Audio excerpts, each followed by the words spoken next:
How's it going, everybody? Leandre Fox here in the Las Vegas Review-Journal studio. Now, on December 1st, you may notice a ton of off-road vehicles converging on Las Vegas, making their way from the Strip to Fremont Street.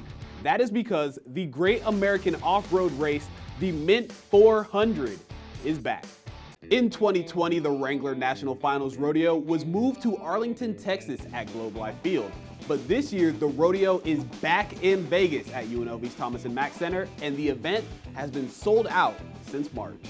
The 36th Wrangler National Finals Rodeo has wrapped up at the Thomas & Mack Center, as well as Cowboy Christmas's 11-day run at the Las Vegas Convention Center coming to its conclusion, both boasting impressive attendance numbers for the return to Las Vegas.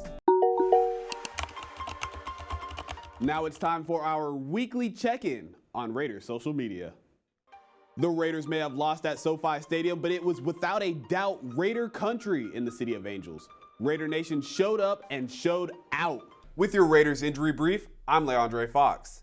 The Raiders entered Sunday's game against the Giants with a clean injury report. They did not leave the game the same way. Linebacker Nick Kwiatkowski, cornerback Keyshawn Nixon, and defensive tackle Darius Philon all sustained ankle injuries during the contest. The Raiders did announce Philon had been placed on injured reserve, and as a result, they've called up Kendall Vickers from the practice squad. Vickers has appeared in 16 games for the Raiders, starting twice, recording 10 tackles and 2 sacks. Though he is typically used as a defensive end, they have designated him as a D-tackle for this call-up. Obviously, they think that he has the versatility to add some depth to the position with Philon out for at least 3 weeks. Happy holidays, everyone. Leandre Fox here in the Las Vegas Review-Journal studio. Thank you so much for joining us today on the post-Christmas edition of Vegas Nation Game Day Live. The Raiders are home for the holidays, taking on their AFC West rival Denver Broncos at Allegiant Stadium, looking for the sweep, trying to take the second win of the year over the Broncos, and give Raider Nation one last gift. UNLV guard Bryce Hamilton has earned preseason All-Mountain West first-team recognition. He earned second-team honors last season, averaging almost 18 points per game while shooting 43% from the floor. He entered both the NBA draft and transfer portal during the offseason before withdrawing to return for another season with the Runnin' Rebels.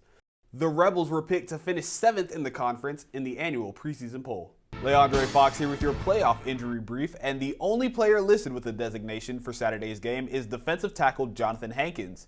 Hankins is listed as questionable on the injury report. Rich Bisaccia said earlier this week that the Raiders are hopeful that he will be able to go. And the depth of that defensive line could come into play as both Quentin Jefferson and Kendall Vickers both became late additions to the injury report, both limited in Thursday's practice. Some familiar faces entered T-Mobile Arena Thursday night as Ryan Reeves, Gerard Gallant, and the New York Rangers took on the Golden Knights.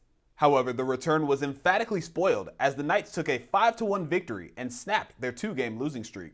Mark Stone scored in his return to the lineup, and goaltender Robin Lehner made his first appearance since December 19th. Welcome into Vegas Nation Game Day Live. Tonight, Las Vegas plays host to the biggest game of the weekend as the Raiders and the Chargers rematch is winner takes all with a shot at the playoffs on the line. Leandre Fox here in the Las Vegas Review-Journal studio.